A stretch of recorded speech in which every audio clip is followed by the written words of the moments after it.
Hi, Sergeant Mendez. I see you online. Can you please confirm you can hear us from in the room? Yes, I can hear you. Awesome. Great. Thank you so much. Sure.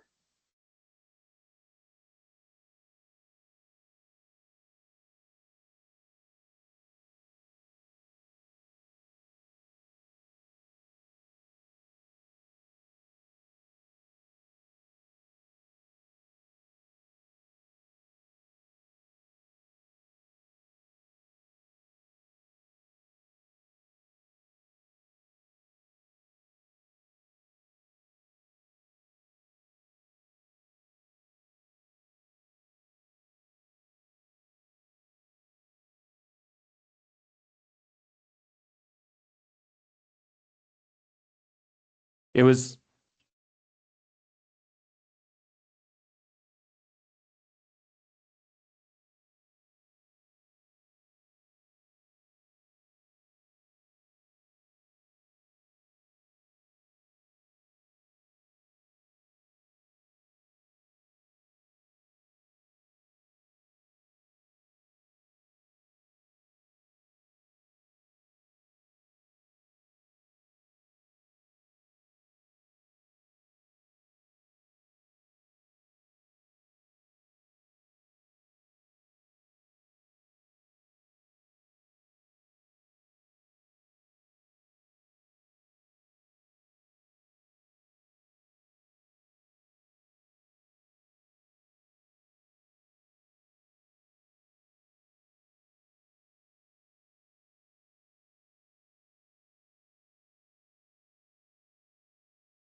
Hello, everyone.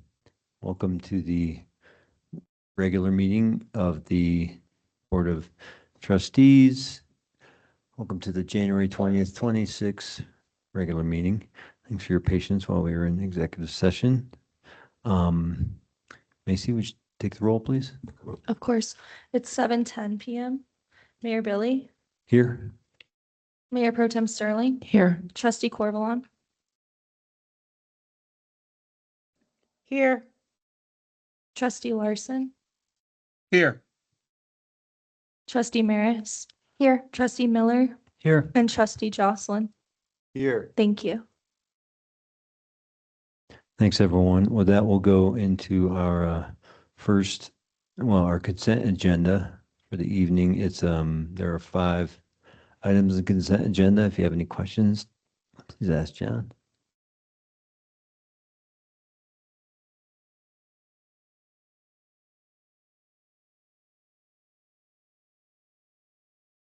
Not so much a question, but just a comment. I'm really glad to see the contract for the first responder in here. That's great. Thanks for getting that together. Yeah, one note about that one, there may be a couple of very small changes just for language purposes, but we'll bring back anything that is substantive to you.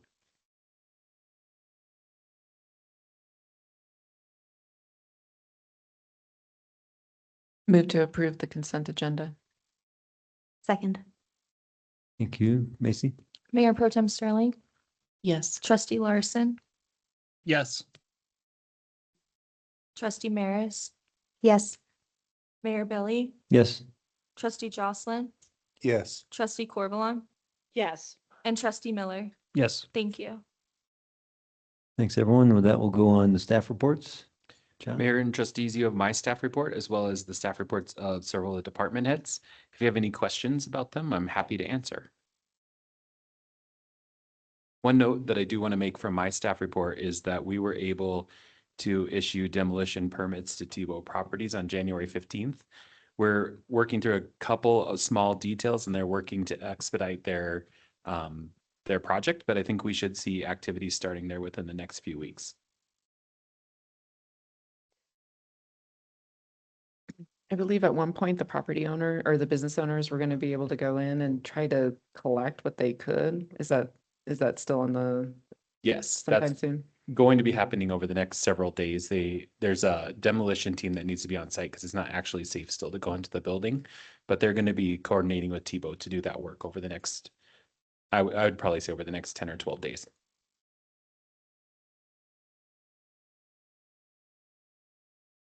Other questions for John or anyone on staff?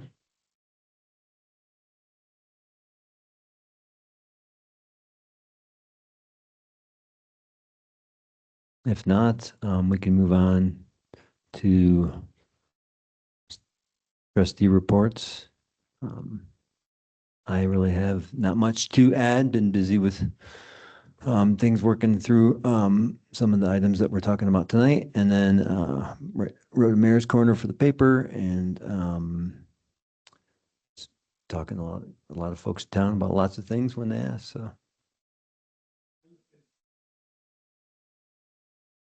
Any updates, folks? NEPADAC had our meeting last week. NEPADAC is the EcoPass board. A few updates there. The Ned Rec, our like local bus that we started last year, is up and running.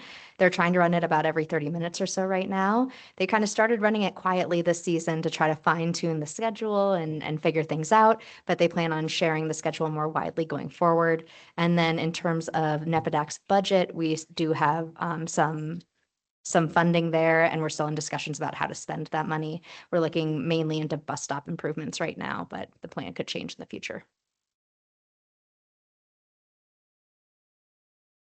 ProSab met last week and we spent a good amount of time getting the last bit of finalization for the Prost. And so we'll be ready to bring that as soon as there is space on the agenda, which we'll be coordinating with John.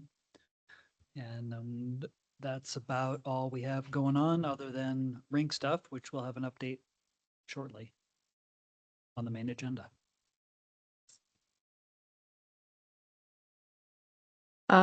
Basically, for Dr. Cog, when we met last month, because our January meeting is coming up, it was kind of more of just a discussion on multimodal projects, that are happening. It also, we unanimously reappointed some Dr. Cog, representatives, to the Front Range Passenger Rail District Board. And then really the big conversation was around the regional housing strategy and drafting what some of the draft goals are going to be on increasing diverse, attainable housing. And share just, some of the things that we're thinking about up here in our mountain communities. So nothing too impactful for us right now. So.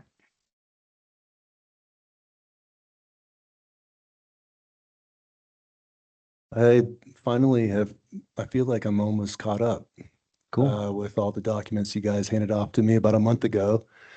So it was a blessing in disguise, breaking my ribs and being immobile. So, but I feel caught up. So, yeah, that's basically it. Just reading all the documents that I've been sent, and I'll continue to reach out with more questions as I get them.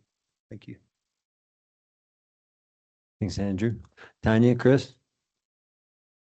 I haven't met with the BZA, but I just want to say with the farmers market, the application is available for returning vendors, and then in a couple weeks it'll be open for all people. So anyone listening who thinks they might want to have a booth at the farmers market, to keep checking the website and social media posts about it. Thanks, Tanya. Appreciate that. So this is Chris. I think you saw in Kate's report from the NDDA that the January meeting was canceled. So we're looking to the February meeting to pick up on the next steps on the DDA planning. And other boards, CC4CA actually is meeting tomorrow morning to have its annual legislative update, since everyone, I'm sure, is aware the state legislature went into session beginning of last week. So they're going to look over what bills are being dropped on the floor this year that have climate related effects. And so if I hear anything during that legislative update tomorrow that relates directly to NED or is something that might be of interest to us, I will ping sooner than the February update, since the session's in progress and we're moving quickly. Hey, Chris, this is Tanya.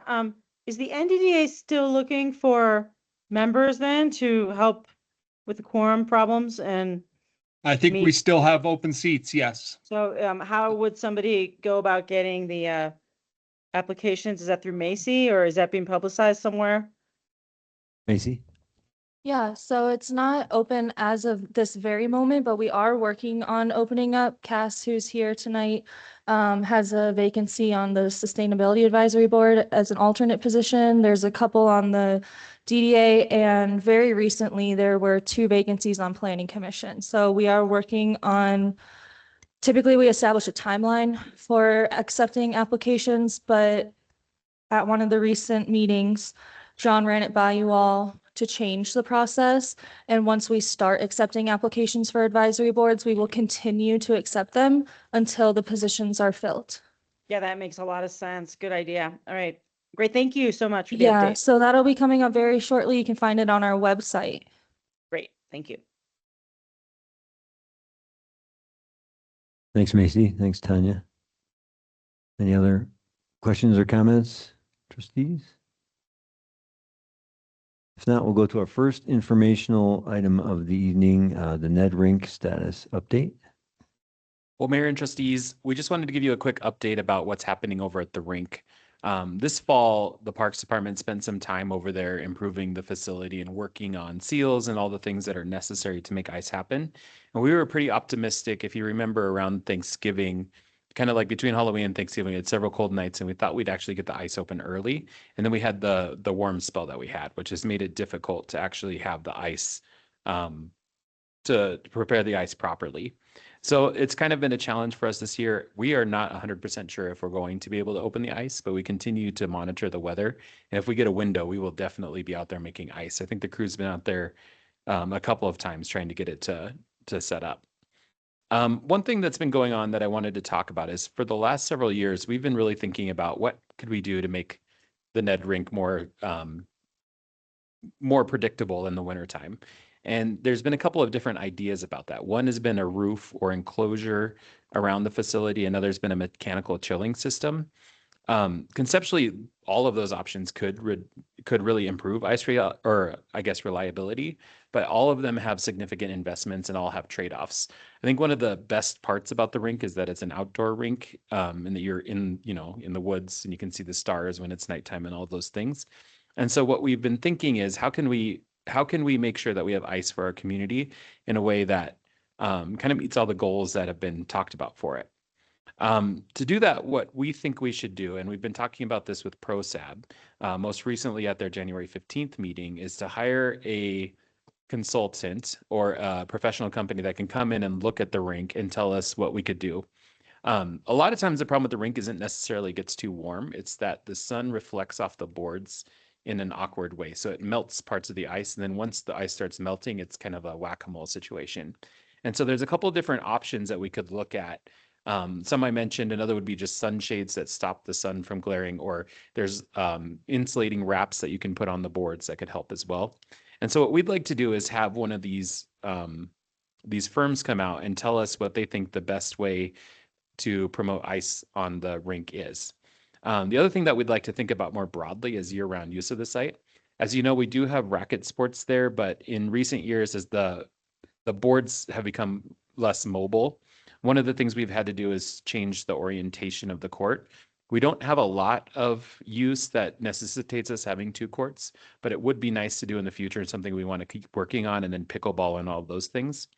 It's also been discussed at ProSab, and Trustee Miller might talk more about this, that it's a really great place. We don't have very many places for flat, concrete recreation in Nederland. We have a lot of outdoor recreation opportunities, but not more like urban styles of recreation. So maybe there's opportunities to do roller skating there in the summertime. Maybe we could do a movie there or something like that, or a barbecue.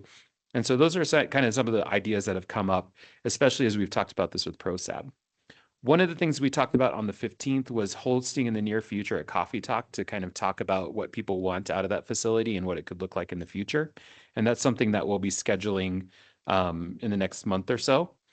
Right now, I wanted to tell you that while the rink is a revenue generator for the town, it's not. Last year, I think in the 6 months or 6 weeks it was operating, it made about $15,000. So there is a drop in our budget just because we haven't been able to operate.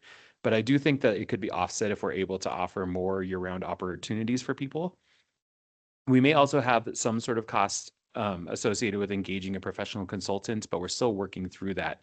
Nikki had a call today with one of the best companies in the country who's out of Minnesota, and we're working with them to look at what that would look like. And so any expenditure like that would go through our procurement policy, and we might need to bring that back to you for a future discussion, but we do have some funds that have been set aside for recreation we could use for this purpose.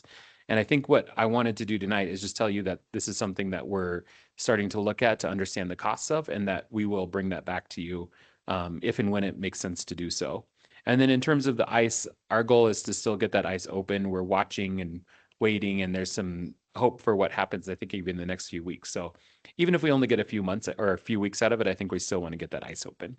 But I'm available for any questions you might have. This is Yeah. Tanya. Oh, go ahead. Well, I was just gonna add a few things to John's summary there.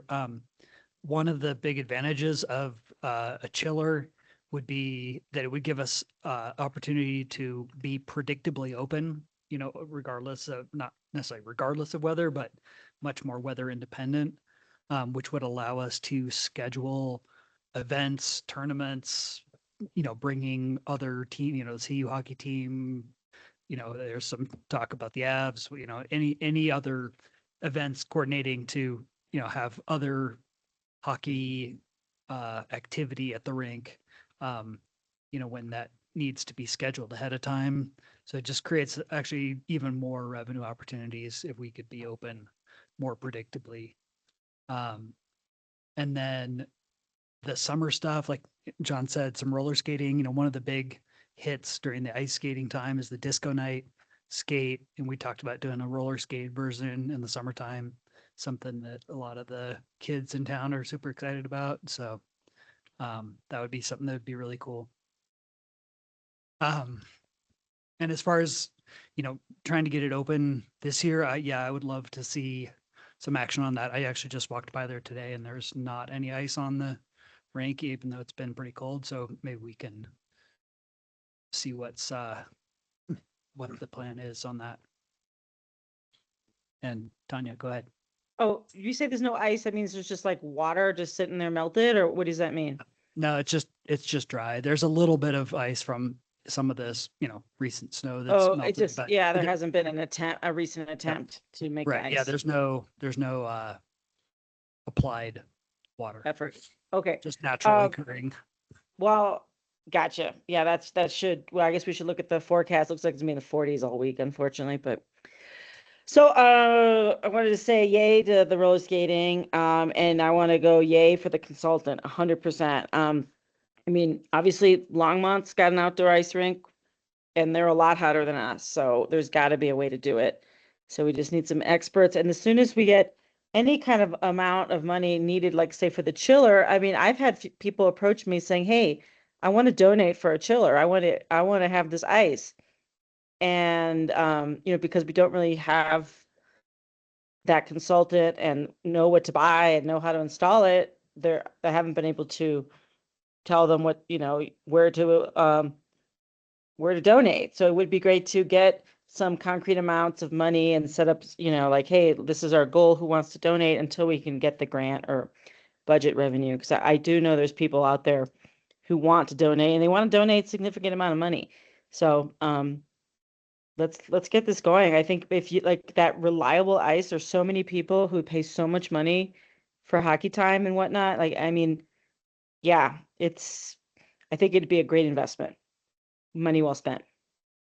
Yeah. I think that's, you're spot on there. And like, it is definitely one of the things we've identified is that we need to understand how much chiller, how big, all these Right. things before we Yeah. can really put a nail on it. And, both Nikki and several other people on ProSab all did a bunch of research trying to figure it out. And, we all came up with different information. And so that's Yeah, where we came let's to the get the decision. of, like, experts. we need Yeah. to get somebody in there. But like John said, Nikki's been meeting with some people and hopefully we can get that process moving, appropriately so that next season, if the chiller is the right way to go, we can get to installing that. So And what's the Great. ballpark figure?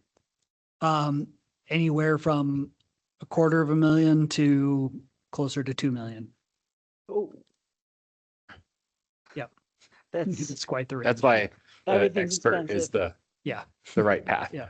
Yeah. I mean, the large scale Yeah. chillers are incredibly expensive, and require 3-phase power, which doesn't exist, at the rink right now. So there's a lot of infrastructure changes for a large scale one because it's a full Olympic size rink. It's big by outdoor rink standards. So most outdoor rinks are quite a bit smaller than that.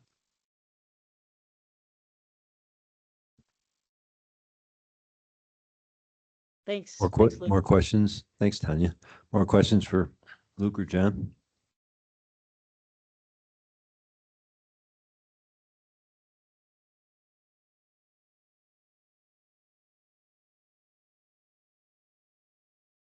Anything else, John? Anything you need from us? No, thank you. And we will come back with alternatives once we have them available. Great. Thank you. Well, that will go to our first action item of the evening. The bond ordinance, or one and only action items of the evening, the bond ordinance and indenture for Eldora Mountain Resorts procurement.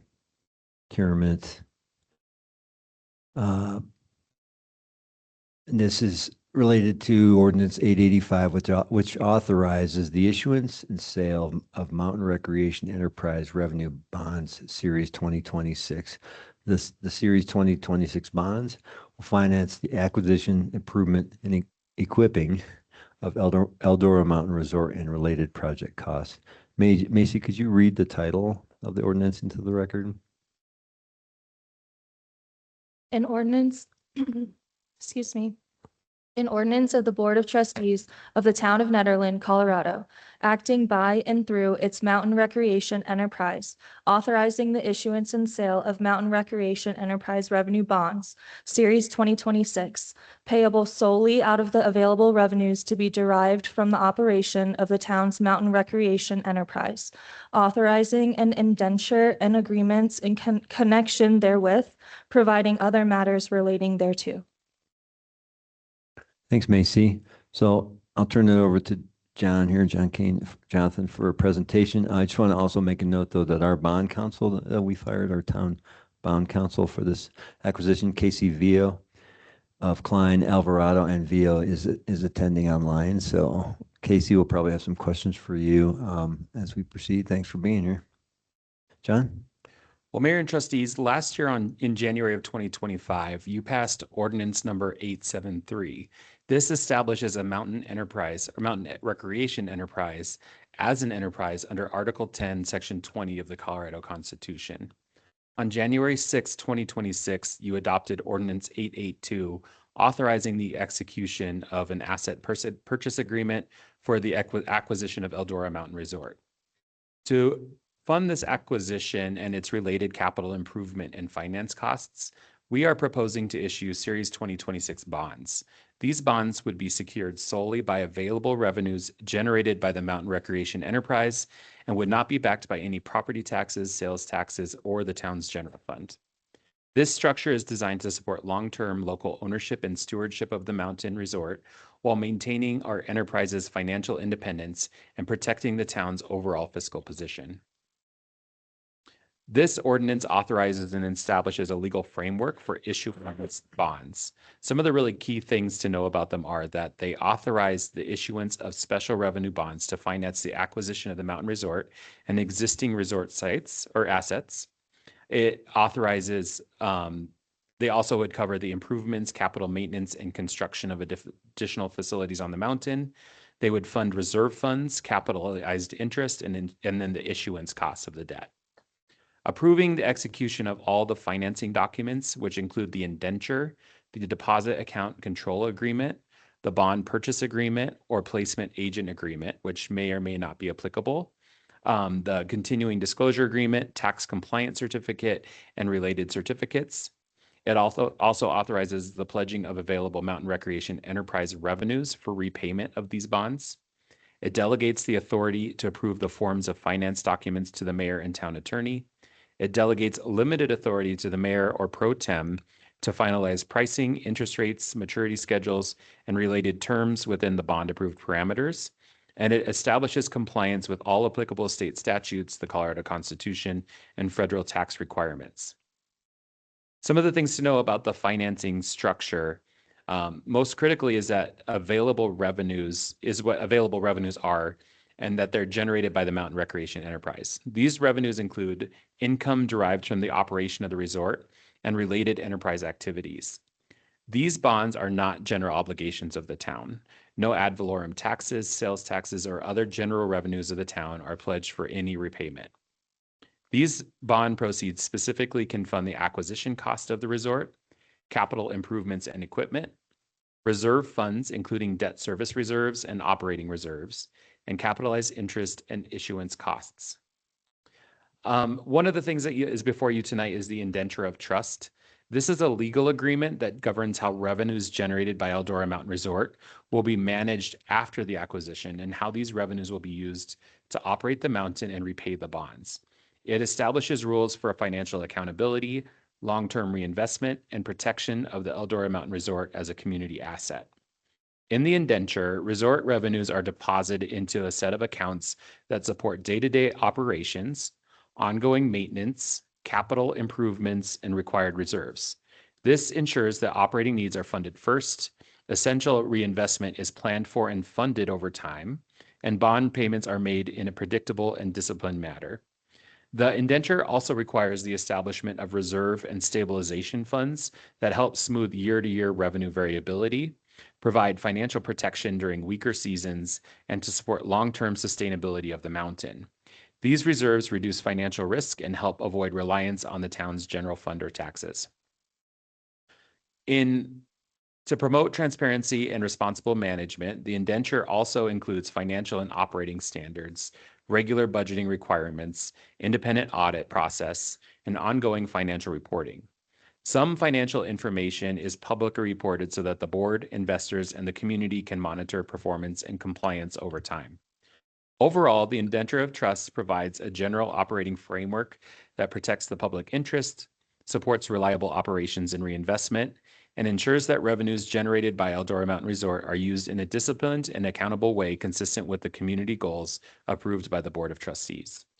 Recommendation for you tonight is that the Board of Trustees, acting through the Mountain Recreation Enterprise, approve ordinance number 885, authorizing the issuance and sale of Mountain Recreation Enterprise revenue bonds, Series 2026, and approving related financial documents.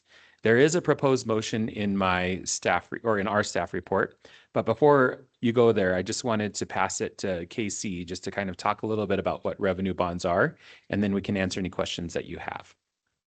Thanks, John. Casey? Thank you, trustees, and thank you, John. Casey Vio here with Klein Alrola Vio. We are really honored to be working with the town on this financing. John has done an excellent job summarizing what is in front of you in your ordinance tonight. That is approval of the issuance of enterprise revenue bonds to be repaid solely from revenues to be generated at the resort. There is no pledge whatsoever of any town funds, town taxes. There's no mortgage. This is what we call classic project finance, meaning that the project itself repays the bonds that we'll be issuing through the Mountain Recreation Enterprise. John did a great job explaining why the need for the indenture. The indenture is a contract between the Mountain Recreation Enterprise and the bond trustee, which is U.S. Bank, which has a large trustee operation, and all of the revenues generated at Eldora will get collected and trapped, if you will, and deposited with the trustee. And there's a very set schedule of release of those monies in the indenture pursuant to a waterfall or a flow of funds that gives investors and the town comfort as to how every single dollar that is generated at the resort will be accounted for and spent in order to repay the bonds, in order to establish reserves for the resort, in order to fund capital expenses, etc. And that's all laid out in the indenture. But the really important consideration here is that these are strictly enterprise revenue bonds payable solely from revenues generated at the resort. I'm happy to take any questions. I have a quick question for you. I just want this clarified. You mentioned a trustee, and most folks here in town think of the seven of us. Are you talking about a different kind of trustee? Can you define that? Sure. So this is a financial institution that has a large trust department, and we use bond trustees with their fiduciary responsibilities under state and federal laws to act as a fiduciary both for the town and for bond investors. And as I mentioned, the bond trustee here that the town has selected to serve in this role is U.S. Bank trust company. So you all have seen US Bank retail branches, around the Boulder, Denver metro area. Where US Bank has a very large national trust division, and they specialize in serving as a fiduciary under bond trustees like this. Thank you. More questions for Casey or John or Jennifer? Yeah, you guys have both referred to the available revenue being the source of repayment for the bonds. Can you just speak to a little bit to how that available revenue number is generated? Like, what is the waterfall trickle down to that you referred to help us understand how all the reserve funds get filled, and then how do we end up with the money that's used to repay the debt service? Sure. John, do you want me to take that one? If you don't mind, I'm happy to elaborate if you need any. Yeah. I don't mind at all. And it's a super important, it may be the single most important function of the indenture. So available revenues are all revenues generated by the resort, and all revenues get captured under the indenture. And the first thing that gets paid is the operating cost set aside amount.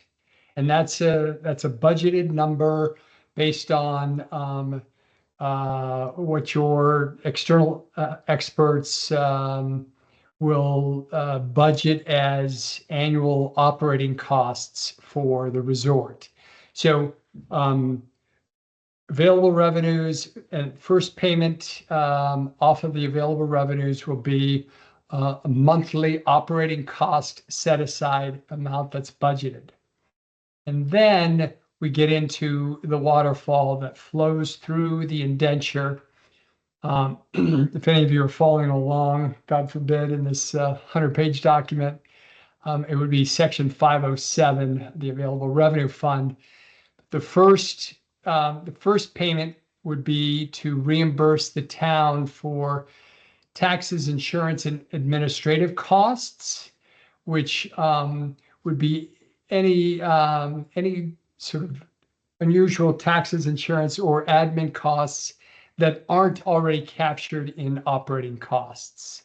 Probably a very small amount, but that always comes right off the top in case monies are owed for admin, taxes, and insurance. And then we go straight into debt service. And that's, we first start filling up the amount to pay interest on senior bonds. And we fill that until the entire amount of interest due on senior bonds has been deposited in that interest account for the year to come due.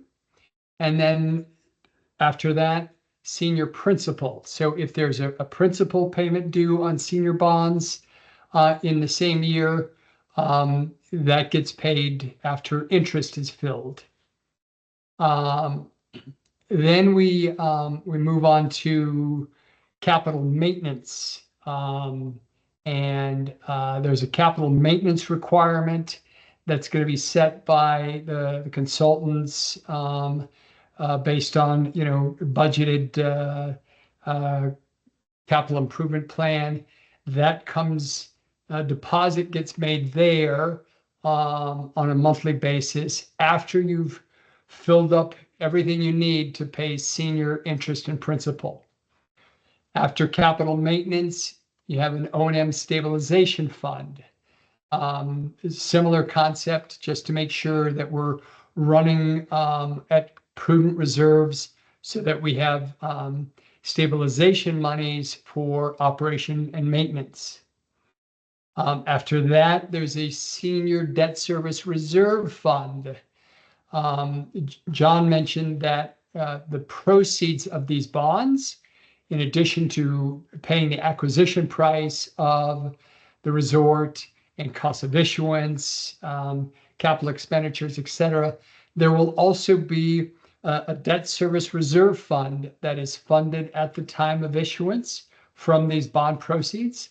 And that will sit as a dedicated reserve fund to pay senior bondholders if for whatever reason the resort ran short and didn't have enough money to make regularly scheduled interest or principal payments.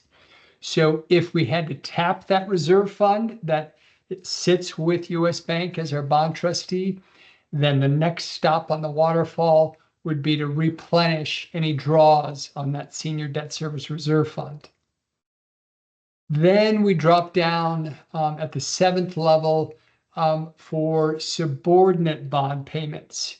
The underwriters are thinking that they will sell both senior bonds as well as subordinate bonds. Subordinate bonds obviously have a lower priority of repayment. They'll carry a higher interest rate because they're more risky, and they get paid later in the waterfall. And so after replenishing senior debt service reserve fund draws, then we start paying subordinate bonds. Similarly, there's a subordinate debt service reserve fund. Those folks also have a reserve fund for their benefit of the sub bonds. And if there's been a draw on the subordinate debt service reserve fund, that gets replenished next. 9th is amounts into a CapEx fund, which is again for future capital expenditures that have been identified as items that the Mountain Recreation Enterprise would like to fund in the future with available revenues. And once we've made the foregoing payments in the flow of funds, then we get to start making money, make deposits of money into the CapEx fund. 10th is a prepayment account of the senior debt service fund. And this is something the underwriters came up with to give investors, bond investors, comfort, and they're wanting a full year of senior debt service on bonds for the coming year to be prepaid after you've made the foregoing deposits, so that you're always running a year in advance if you've got enough revenue throwing off from the resort. The second to last stop is the bond redemption fund. This allows us to prepay bonds so that we start chipping away at principal prior to their maturity date. It's an accelerated, we call it a turbo redemption. Again, to prepay principal in an accelerated fashion. And then finally, 12th is a surplus fund for all remaining amounts of available revenue. So a very complicated but very well thought out flow of funds in the indenture.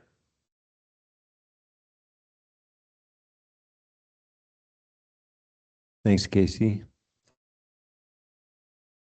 Other clarifying questions?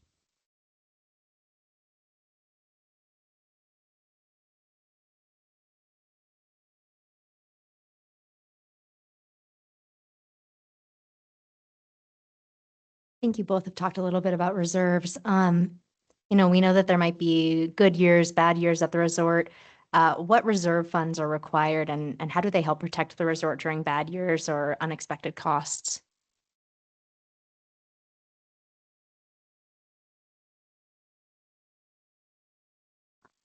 Jonathan, Answer at will. In that So- flow, I guess, Casey, do you want to take it or do you want me to? go ahead, and I'm happy to fill in.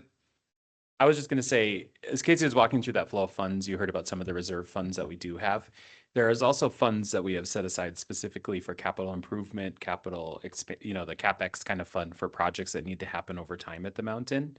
And then there's like the interest, like covering all the debt service and the interest fund. So one of the things that we have really been working to do is model out what that exact reserve number is. And Casey, I don't know if you would elaborate further on that, but that was where my head was going with that question.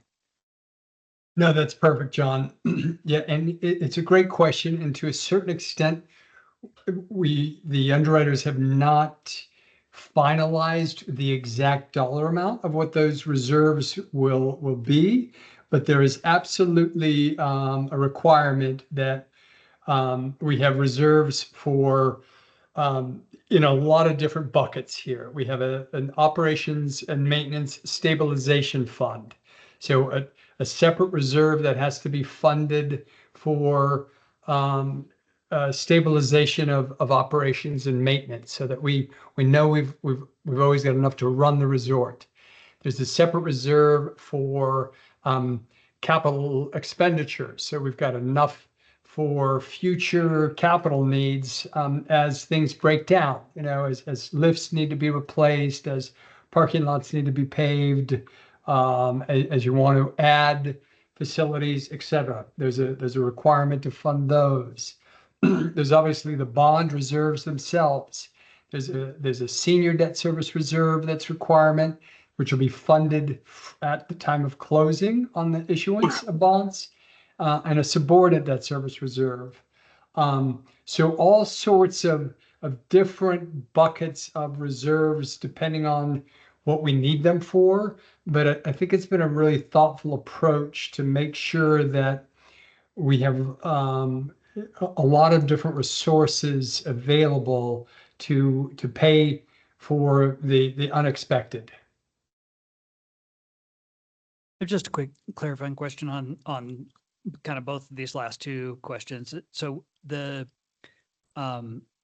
operating costs that come right off the top, is there any capital expenditure maintenance costs that are in that top operating number that isn't part of the reserve funds? Yeah, that's a great question. I mean, generally it's I mean, I can look at the definition of operating expenses, but it's generally just routine, regular operating costs. If you want me to read you the definition, I can. It's in the operating expenses are determined in accordance with the operating budget, reviewed and approved by a facilities consultant. It's all ordinary and necessary operating and maintenance expenses of the facilities. All right, so there is maintenance built into Yeah. just the operating budget that's separate from the reserves. Correct. Yes. Yeah. Great question. Thanks, Luke. Other clarifying questions?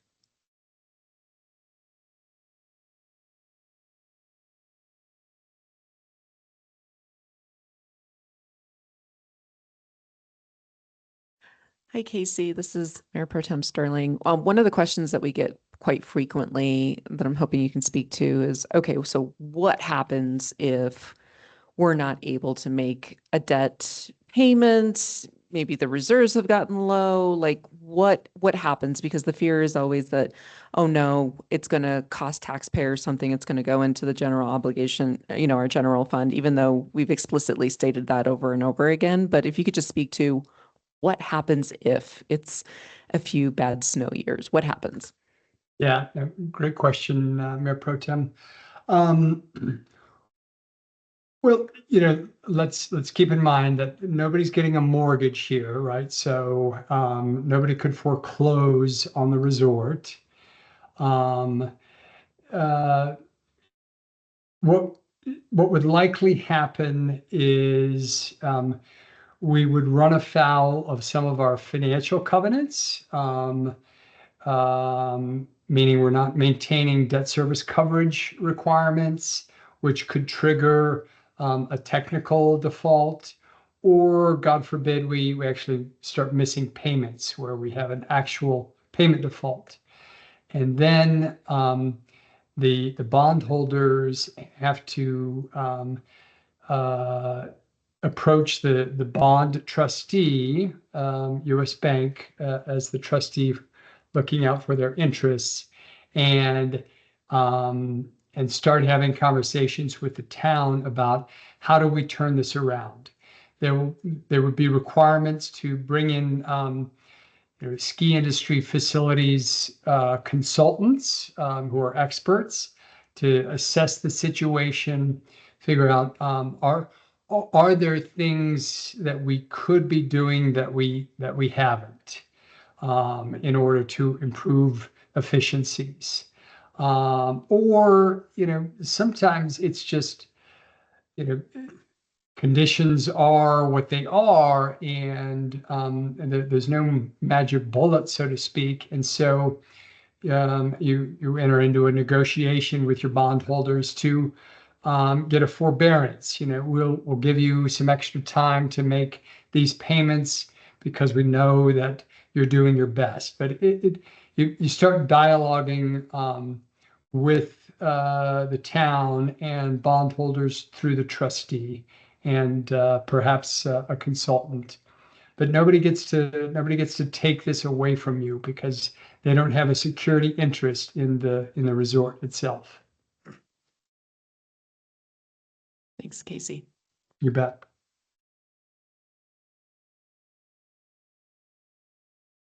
Other questions?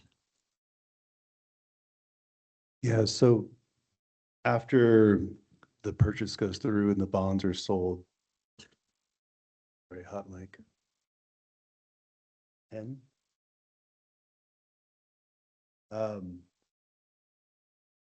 what role will the board have in regards to operational and financial decisions at the resort?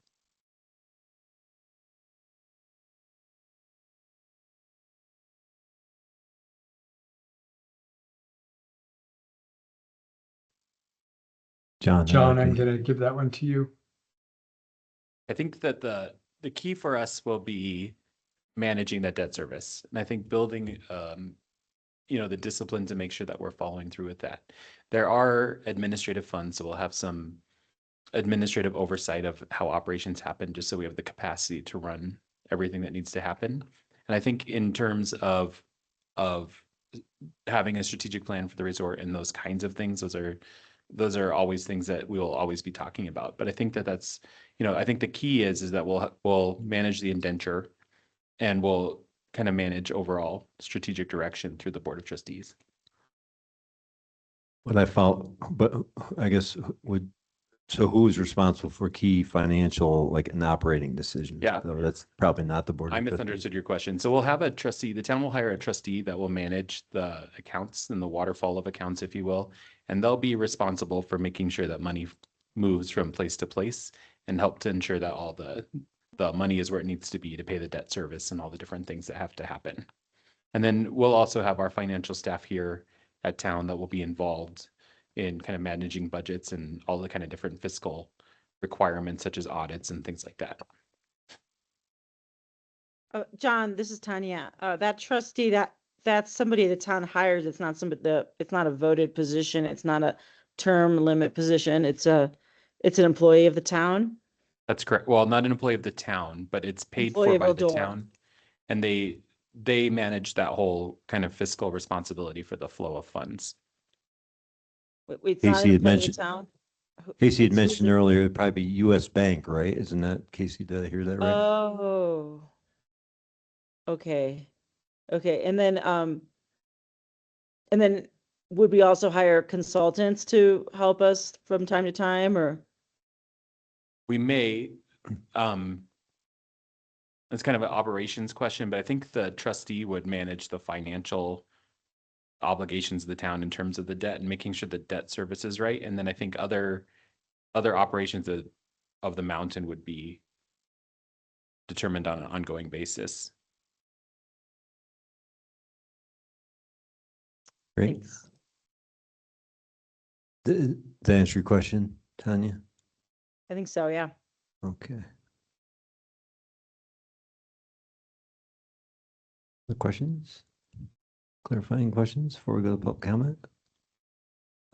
Since we're talking about worst case scenarios, we have in here that there could be a consultant brought in when some revenue targets aren't met. Can you speak a little bit about how that consultant is selected and what they might do to both protect the long-term success of the resort and ensuring the debt payment? Do you want me to answer or do you want KC? Either one. I mean, it'd be maybe interesting to hear Casey's perspective on that one.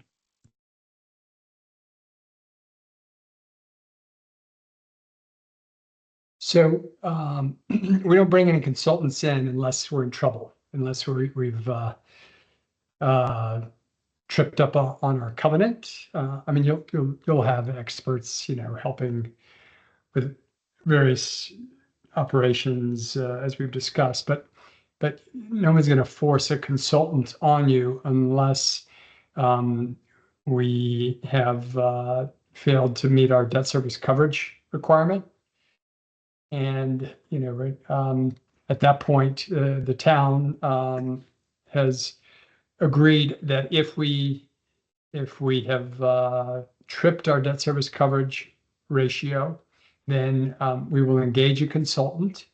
Consultant will prepare a report with recommendations as to how we can get in compliance, and we agree to follow the recommendations of the report.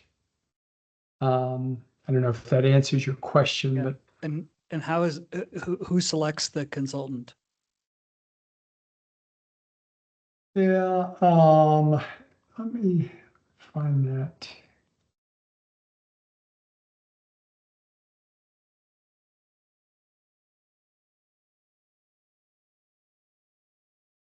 Okay,